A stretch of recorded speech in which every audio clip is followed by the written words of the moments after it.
السلام عليكم ورحمة الله تعالى وبركاته. أهلا بكم متابعينا الكرام في كل مكان في قناتكم قناة المصرية كار. النهاردة معانا دبابة منصور شيفروليه موديل 2014. عربية كاملة كل حاجة. بسم الله ما شاء الله، أجدد 2014 في مصر هتشوفها. مش في مصر بس، في الدنيا بحالها. العربية ممنوعات. مفيش جرام بويا في العربية بحالها، لا بره ولا جوه ولا خربوش ولا الكلام ده كله. زي ما انتم شايفين قدام حضراتكم في الفيديو كده، عربية جديدة. بسم الله ما شاء الله، الله يبارك صاحب النصيب. حاجة تفرح، ما فيهاش ولا ملحوظة انك تعلق عليها. حتى العربية باور وسنتر وتكييف وإزاز كهرباء ووحدة رفع. بطارية جديدة لسه راكبة، طقم كاوتش جديد زيرو. رخصة طويلة، عربية عدادها قليل.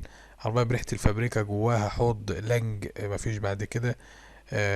مش عاوزة بربع جنيه مصروف، يعني مش هتصرف عليها ولا الهوا ولا حتى غير زيت.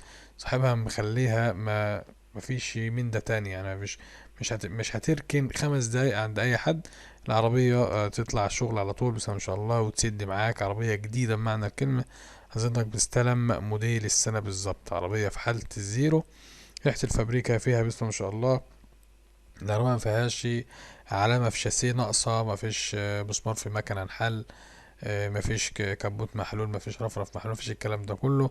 مفيش دقة، مفيش مرمى، مفيش حاجة. بسم الله ما شاء الله، عربية زيرو زي ما الكتاب بيقول. حالة نادرة جدا جدا، يعني لو بتدور على عربية شكل دي مش هتلاقي شكلها تاني. بسم الله ما شاء الله، حاجة من الخيال.